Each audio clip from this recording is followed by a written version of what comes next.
The night everyone walked away from her was the night she finally saw the one man worth trusting. No one at Hayes Global expected the annual holiday gala to end this way. The ballroom still shimmered beneath crystal chandeliers worth more than most employees earned in a year. Soft jazz drifted through hidden speakers. Glasses clinked. Laughter echoed across the polished marble floors. Yet near the back of the room, away from the executive celebrating another record-breaking year, Charlotte Hayes sat alone. Charlotte was the CEO. The most powerful woman in the company. The woman whose decisions moved millions of dollars before breakfast. The woman who always seemed perfectly composed. Perfectly controlled. Perfectly untouchable. But tonight something was different. Ethan Brooks noticed it before anyone else. He stood near the catering entrance gathering his coat after a 14-hour shift. At 39, Ethan wasn't part of the executive circle. He worked in facilities management. Most people barely noticed him. They knew him as the quiet single dad who never complained, never missed work, and always left exactly at 5:30 on Fridays to pick up his 12-year-old daughter, Lily.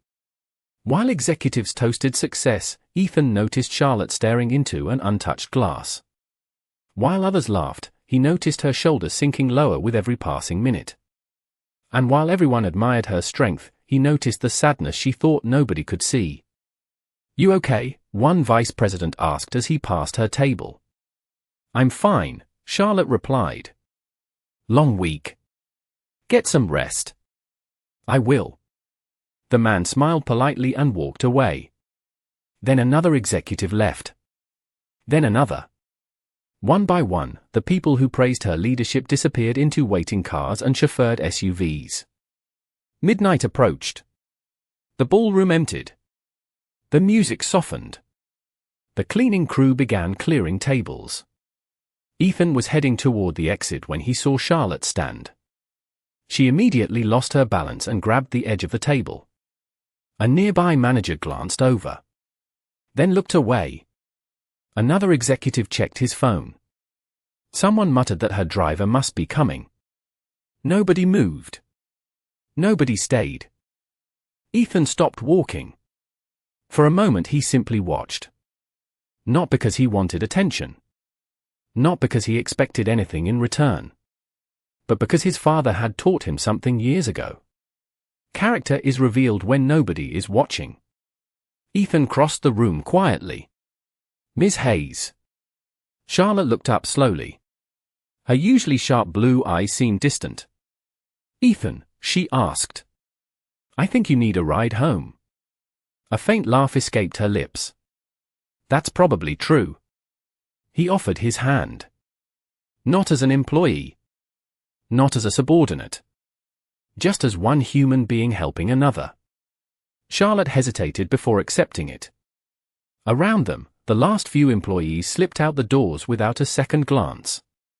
By sunrise, the most powerful woman in the company would confess a secret she had hidden for 7 years. But neither of them knew that yet. All Ethan knew was that everyone else had walked away. And for reasons he couldn't explain, he chose to stay. The rain had started by the time Ethan guided Charlotte toward the parking garage beneath the tower. Thin streams of water slid down the concrete entrance, reflecting the city lights in trembling streaks of gold and silver. Charlotte walked carefully beside him, one hand lightly resting against his arm. For a woman known for commanding boardrooms filled with powerful people, she suddenly seemed surprisingly fragile. Not weak. Just tired. Deeply tired. The kind of tired that sleep alone could not fix. "I can call a car," she said softly. "You could," Ethan replied. "But I do not think you should be alone tonight." Charlotte looked at him for a moment. Then she nodded. "Thank you." They climbed into Ethan's aging Ford Explorer. The vehicle was clean but modest, carrying the faint scent of coffee and pine air freshener. A soccer ball rested behind the passenger seat. A folded school blanket sat neatly in the back. Small signs of a life built around someone else. Charlotte noticed them immediately. "You have a daughter." Ethan started the engine. "Lily. 12 years old." Does she play soccer? She tries. A small smile appeared on Charlotte's face. That sounds like a father answer. It is. For the first few miles, neither spoke much. Rain tapped gently against the windshield. Traffic lights painted shifting colors across the dashboard. Outside, downtown skyscrapers slowly gave way to quieter streets lined with dark trees and expensive homes hidden behind stone gates. Ethan focused on the road. Charlotte stared out the passenger window. The silence between them felt strange at first, but not uncomfortable. It felt honest. Then Charlotte suddenly spoke. "Do you ever feel lonely?" Ethan glanced at her briefly. "Sometimes. Only sometimes. Lily keeps me busy." Charlotte laughed quietly. That was not really an answer. Maybe not. The windshield wipers moved steadily back and forth. A few seconds passed. Then Charlotte spoke again. "I used to think success would solve loneliness." Ethan remained silent. "Turns out it just gives you a larger house to feel lonely in." Her voice carried a sadness she probably never allowed inside the office. The sadness of someone who had achieved everything except peace. Ethan did not rush to fill the silence with advice. He simply listened. Sometimes that was the greater kindness. Charlotte leaned her head lightly against the seat. "Do people trust you, Ethan?" "I hope so." "Why?" "Because I try to do what I say I will do." She stared forward. "That is rare." A few more miles passed beneath the glow of streetlights. Then something unexpected happened. Charlotte whispered a name. "Emily." Ethan glanced toward her. Her eyes were closed now. "Emily," she repeated softly. Not as if speaking to someone nearby. More like speaking to a memory. A memory that still lived somewhere inside her heart. Her expression changed. For just a moment, the polished CEO disappeared completely. In her place sat a woman carrying grief she had never fully released. Ethan looked back at the road. He did not ask questions. He did not pry. Whatever Emily meant, it was clearly important. Outside, the rain intensified, drumming softly against the roof. Inside the vehicle, silence settled once again. Yet this silence felt different. He had spent years believing Charlotte Hayes was untouchable. Tonight he was beginning to see the truth. Behind the confidence, the authority, and the billion-dollar decisions was someone quietly carrying a pain nobody else seemed to notice. And somewhere ahead, beyond the rain and darkness, a secret waited that would soon connect their lives in ways neither of them could imagine. The gated entrance appeared through the rain a few minutes later. Tall iron gates opened automatically as Ethan's vehicle approached the security checkpoint. Beyond them stretched a winding driveway lined with old oak trees and carefully maintained gardens glistening beneath the storm. Ethan had worked at Hayes Global for nearly 6 years, yet he had never seen where Charlotte lived. Like most employees, he had imagined something impressive. What stood ahead was far beyond impressive. It was enormous. The estate sat atop a gentle rise overlooking the city. Warm exterior lights illuminated stone walls, towering windows, and perfectly trimmed hedges. Yet despite its beauty, something about the place felt strangely empty. The house looked less like a home and more like a monument. A monument built to success. A monument built to achievement. A monument built to hide loneliness. Ethan parked beneath the covered entrance and stepped out into the cool night air. Rain drummed softly against the roof above them. He moved around the vehicle and opened Charlotte's door. "We are here," he said gently. Charlotte blinked slowly, gathering herself. "Already? Already?" She looked toward the mansion and released a tired sigh. For a brief moment, she did not seem happy to be home. "Would you mind helping me inside?" she asked quietly. "Of course." Together they walked toward the front entrance. The massive wooden doors opened with a fingerprint scan. Inside, silence greeted them. No television. No music. No family voices drifting from another room. Only the faint hum of climate control and the distant ticking of an expensive clock. Ethan immediately noticed how spotless everything looked. Every surface gleamed. Every piece of furniture sat perfectly arranged. Yet there was no sign that anyone actually lived there. No photographs on side tables. No scattered books. No forgotten coffee mugs. No evidence of ordinary life. Charlotte walked slowly through the grand foyer. Her heels echoed across polished hardwood floors before she finally slipped them off and carried them in one hand.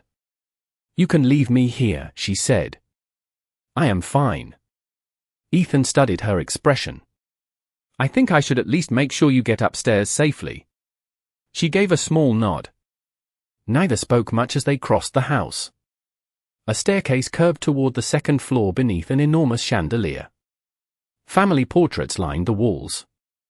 Most appeared formal and carefully staged. Corporate awards filled glass display cases. Recognition. Achievement. Prestige. Yet something felt missing. Halfway up the stairs, Charlotte paused briefly. Ethan followed her gaze. On a small table near the landing sat a silver picture frame turned face down. The object seemed strangely out of place in a house where everything else appeared meticulously arranged. Charlotte stared at it for only a second before looking away. "Long day," she whispered. Ethan nodded and said nothing. They continued upstairs. Near the end of the hallway, Charlotte stopped beside a bedroom door. "Thank you for helping me," she said softly. "You did not have to stay." "I know." A faint smile touched her lips. Most people would not have. Then she disappeared into the room and gently closed the door. Ethan stood there for a moment before turning to leave. As he walked back toward the staircase, his eyes drifted once more toward the overturned picture frame. Something about it felt important. Something personal. A memory someone could not bear to display but could not bring themselves to throw away. He did not touch it. He did not investigate. He simply continued downstairs. Yet as thunder rolled quietly in the distance and rain streaked across the tall windows, one thought stayed with him. Behind all the success, all the power, and all the carefully built walls, Charlotte Hayes was hiding a story far more painful than anyone at Hayes Global could possibly imagine. Ethan reached the foyer and paused beside the front door. Outside, rain continued falling steadily across the estate grounds, turning the distant city lights into soft blurs beyond the windows. He should have left immediately. Most people would have. Yet something told him to make sure Charlotte would be comfortable when she woke up. Not because she was his boss. Not because she was wealthy. Simply because kindness was easiest to practice when nobody expected it. He walked quietly into the kitchen. The room looked like something from a magazine. Stainless steel appliances gleamed beneath recessed lighting. Marble countertops stretched across a space larger than Ethan's entire apartment living room. Everything was immaculate. Everything was expensive. Yet somehow the room felt untouched, as though meals were rarely shared there. Ethan opened a cabinet and found a clean glass. He filled it with water and placed it on a tray. Nearby sat a bottle of aspirin. He added 2 tablets beside the glass. Then he searched for a notepad. After a moment he found one near a charging station. Taking a pen, he wrote a short message in neat handwriting. "Good morning. Drink some water. Take these if you need them. Get some rest. Ethan Brooks." He stared at the note for a second before setting the pen down. No grand gesture. No attempt to impress her. Just simple care. The kind of care people often forget matters.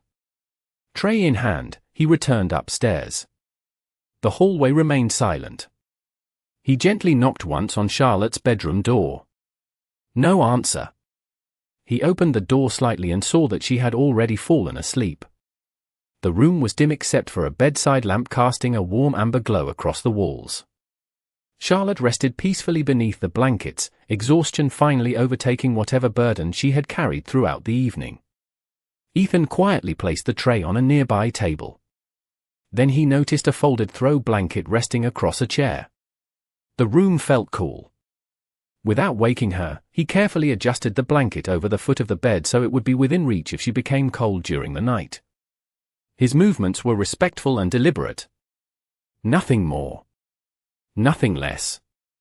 As he turned to leave, his eyes briefly landed on another photograph sitting on a dresser.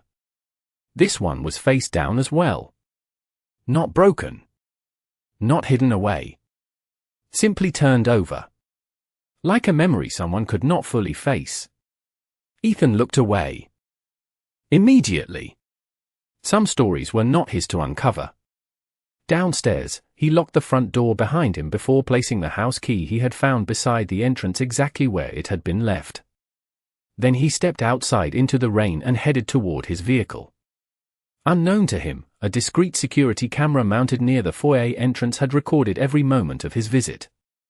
The footage showed him helping Charlotte inside. It showed him carrying the tray upstairs. It showed him leaving the note. It showed him walking away without touching anything else in the house. A perfect record of character. A perfect record of respect. Ethan drove home through nearly empty streets. By the time he reached his apartment complex, the clock read 1:37 in the morning. He climbed the stairs quietly and opened the door. A small lamp glowed in the living room. Lily had fallen asleep on the couch waiting for him. A half-finished homework assignment rested beside her. Ethan smiled softly. He covered her with a blanket and gently brushed a strand of hair from her face. This was his world. Not boardrooms. Not mansions. Not billion-dollar companies. Just responsibility, love, and showing up for the people who depended on him. As he finally headed to bed, he assumed the night was over. He believed he would arrive at work in the morning and everything would return to normal. He had no idea that somewhere across the city, a woman would soon wake up, discover a simple handwritten note, and begin questioning everything she thought she knew about trust. The next morning began like every other weekday in Ethan Brooks's life. At 6:15, he was already awake making breakfast while Lily packed her backpack at the kitchen table. The scent of toast and coffee filled the small apartment. Outside, sunlight pushed through the clouds left behind by the storm. Everything felt normal. Comfortingly normal. "Big math test today," Lily announced. "You are going to do great. You always say that." Ethan smiled. "Because it is always true." She rolled her eyes dramatically before laughing. Moments later they were heading out the door together. Ethan dropped her off at school, exchange day. Few words with a crossing guard he knew by name, and drove toward Hayes Global expecting an ordinary workday. He was halfway through reviewing maintenance reports when his office phone rang. Facilities Department. "Ethan speaking." "Mr. Brooks."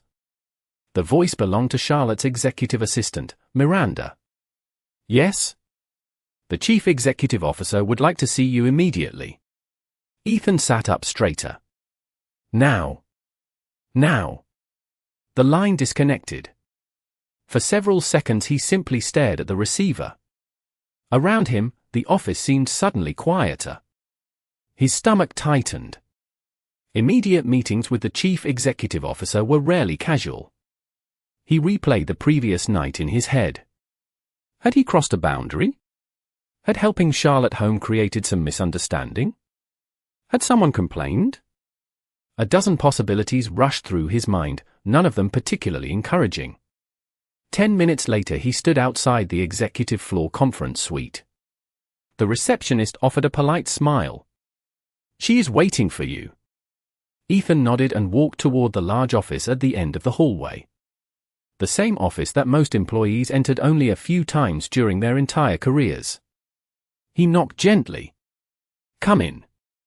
Charlotte's voice sounded calm. Ethan stepped inside. Floor-to-ceiling windows overlooked the city skyline. Morning sunlight reflected off neighboring buildings. Charlotte stood beside her desk holding a coffee mug. Unlike the night before, she appeared perfectly composed. Professional. Elegant. Every trace of vulnerability seemed gone. "You wanted to see me?" Ethan asked. "Please sit down." He sat. Charlotte remained standing for a moment before finally taking the chair across from him. Then something unexpected happened. She slid a small piece of paper across the desk. Ethan immediately recognized it. It was the handwritten note he had left beside the water glass. "You kept that?"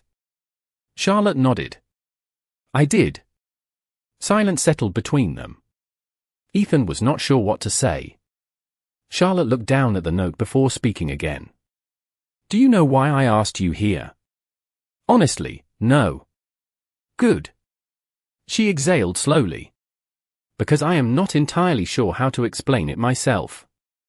Ethan remained quiet. Charlotte wrapped both hands around her coffee cup. "Tell me something." "Okay." "Why did you stay?" Ethan blinked. "What do you mean?" "Everyone else left." Her eyes held his now. "The executives. The board members. People who have known me for years. They all walked away." Her voice softened. "You barely know me. Yet you stayed." Ethan thought about the question. Then he answered simply. "Because you needed help." Charlotte looked away toward the windows. For several moments she said nothing. When she finally spoke again, her voice carried a weight he had never heard before. "Do you know why I drank so much last night?" Ethan shook his head. No. Charlotte's gaze returned to him. Sadness flickered briefly behind her eyes. "Yesterday was not a celebration for me." She paused. "Yesterday was an anniversary." The room grew still. And for the first time since entering the office, Ethan realized this conversation was not about company policy, workplace boundaries, or anything he had feared. It was about a wound that had been hidden for a very long time. Charlotte stared at the skyline beyond the glass walls of her office. For several moments she remained silent, as if deciding whether to continue. Ethan did not interrupt. He had learned long ago that some truths needed time before they could find their way into words. Finally she spoke. 7 years ago, my husband died in a car accident during a business trip." Her voice was steady, but only barely. "The same week, everything else in my life started falling apart." Ethan listened quietly. Charlotte lowered her eyes to the coffee cup in her hands. "People assume money protects you from grief. It does not. It only gives you more places to hide it." The morning sunlight spilled across her desk. Awards and framed business magazine covers reflected the light, reminders of everything she had achieved. Yet none of them seemed to matter while she spoke. "After Daniel died, I threw myself into work," she continued. 80-hour weeks. Constant travel. Endless meetings. I convinced myself that if I stayed busy enough, I would not have to feel anything. A faint smile crossed her face, but there was no happiness in it. I became very successful at avoiding my own life. Ethan nodded slowly. "A lot of people do that." Charlotte looked surprised by the response. Most people either offered sympathy or changed the subject. Ethan simply understood. "There was someone else," she said softly. "Emily." The name immediately caught Ethan's attention. It was the same name she had whispered during the drive home. Charlotte looked toward the window again. "My daughter." Silence settled across the office. Ethan felt his chest tighten. Suddenly the overturned photographs made sense. The sadness in the mansion made sense. The loneliness made sense. "How old is she?" he asked gently. Charlotte swallowed before answering. 16 now. Ethan frowned slightly. "You said that was 7 years ago." Charlotte nodded. "She was 9 when everything happened." Her voice cracked for the first time. "The grief changed me. I stopped being present. I stopped being the mother she needed." Tears gathered in her eyes, though she quickly brushed them away. "My parents stepped in to help. At first it was temporary. Then temporary became permanent. Ethan remained still. Emily lives with them now? Charlotte nodded again. In Colorado? The room felt smaller somehow. Do you see her? Ethan asked. Charlotte looked down at the note he had written. Not much. The answer seemed to cost her something. At first she blamed me for always working. Then I blamed myself. After enough years passed, neither of us knew how to fix the distance. Outside, helicopters moved slowly across the city skyline. Inside, neither spoke for several seconds. Charlotte took a slow breath. Yesterday was her birthday. Ethan's eyes widened slightly. And you were alone. She laughed softly through her sadness. That sounds pathetic when you say it out loud. No, Ethan said quietly. It sounds human. Charlotte looked at him. Really looked at him. There was no judgment in his face. No curiosity. No hidden agenda. Only understanding. The kind that comes from carrying pain of your own. Last night, she said, I realized I could not remember the last time someone helped me without wanting something in return. Her gaze dropped to the note once more. Then I woke up and found this. Ethan shifted uncomfortably. It was just a note. No, Charlotte whispered. It was respect. For a moment neither moved. Then Charlotte leaned back in her chair and released a long breath. You know the strange part. What? She smiled sadly.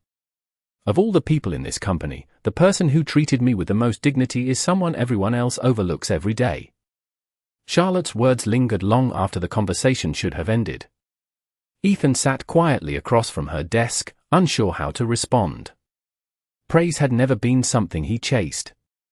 Recognition had never been something he expected. Most days he simply focused on getting through work, paying the bills, and being the father Lily deserved. People overlook you because you let them, Charlotte said after a while. Ethan smiled faintly. Maybe. Why? Because being noticed and being valued are not always the same thing. Charlotte studied him carefully. There was wisdom in the answer, the kind earned through experience rather than education. You sound like someone who learned that lesson the hard way. Ethan looked down briefly. The smile disappeared. For the first time that morning, Charlotte noticed a familiar sadness behind his calm expression. It was different from hers, but it was there. Quiet. Patient. Unhealed. What happened to your wife? She asked gently. Ethan did not seem surprised by the question. He simply leaned back in his chair and took a slow breath. Cancer. The word landed softly between them. Charlotte lowered her eyes.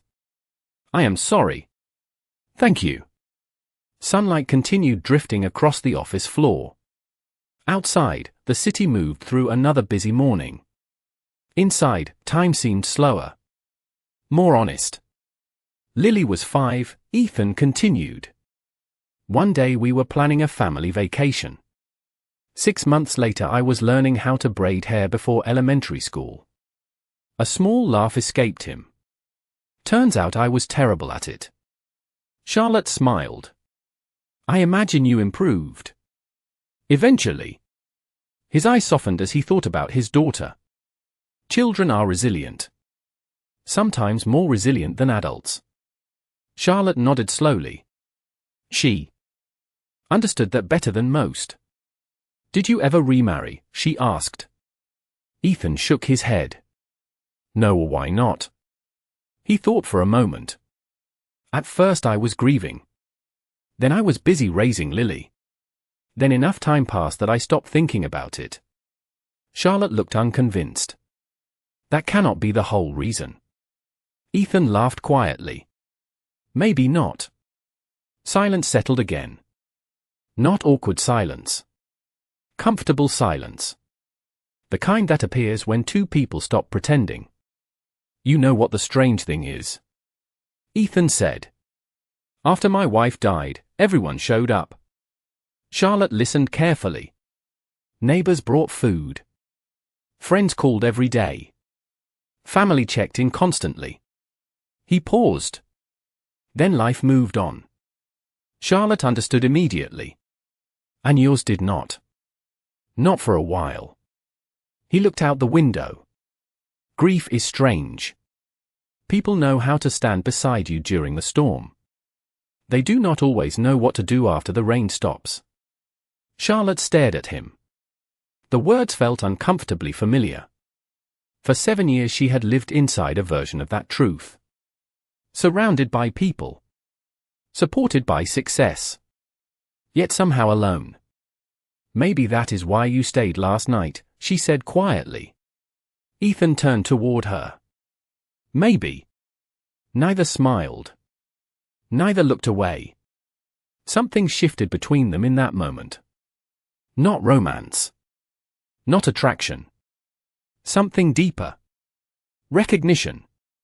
Two people carrying different scars finally realizing they were speaking to someone who understood. Then Charlotte's desk phone rang. The sharp sound broke the stillness instantly. She glanced at the caller identification screen and frowned. "Excuse me." She answered. Charlotte Hayes. Her expression changed almost immediately. "What do you mean the documents are missing?" Ethan watched the concern appear across her face. The warmth of the conversation vanished.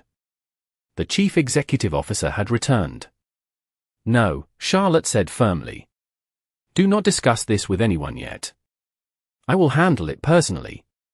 She ended the call and stared at the phone for several seconds. The sadness was gone now. In its place stood concern.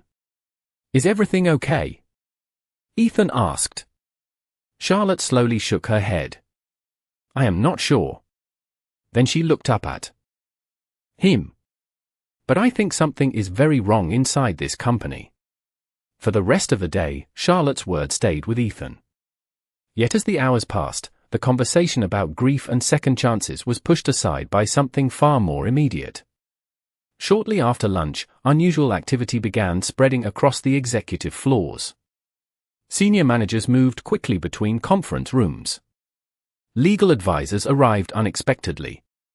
Doors that normally remained open were suddenly closed. Employees whispered in hallways. Nobody seemed willing to explain what was happening. Ethan returned to his normal responsibilities, reviewing maintenance requests and inspecting equipment throughout the building. By late afternoon he found himself working near the archive storage level beneath the executive offices. It was a quiet floor used primarily for records, old project files, and secure document storage. Few people visited unless they had a specific reason. As Ethan finished checking an electrical panel, he noticed light coming from a conference room that should have been empty. He glanced through the partially open doorway. Inside stood Victor Langford, the company's executive vice president. Victor was well known throughout Hayes Global. Charming. Ambitious. Polished. The kind of executive who always seemed prepared for a camera. Ethan had never paid much attention to him before. Yet something about Victor's behavior immediately felt unusual. He was not alone. Two outside consultants sat across from him reviewing documents spread across the table. Their voices remained low, but the room was quiet enough for fragments of the conversation to carry into the hallway. If Charlotte signs next month, control shifts immediately. And if she refuses, the board will pressure her. Ethan frowned. He had no interest in eavesdropping, but one phrase caught his attention. Control shifts immediately. Victor continued speaking. She has been distracted for years. Emotional decisions. Poor judgment. The shareholders will support a leadership transition. Ethan's expression hardened. Something about the conversation felt wrong. Not illegal. Not dramatic. Just wrong. The language sounded less like protecting the company and more like removing someone from it. He quietly continued walking. Yet as he passed the room, another sentence stopped him completely. The anniversary weekend worked better than expected, Victor said with a small laugh. She came into the gala emotionally exhausted. Ethan froze. His pulse quickened. Charlotte had trusted him with the truth that morning. Her grief. Her loneliness. Her struggle with Emily. Now someone was discussing those vulnerabilities as if they were strategic opportunities. Ethan felt a deep sense of discomfort. Real strength did not exploit pain. Real leadership did not benefit from another person's wounds. He finished his work and returned upstairs. For nearly an hour he debated whether to say anything. Perhaps he had misunderstood. Perhaps there was an explanation. Yet the more he replayed the conversation, the more troubled he became. Finally he made a decision.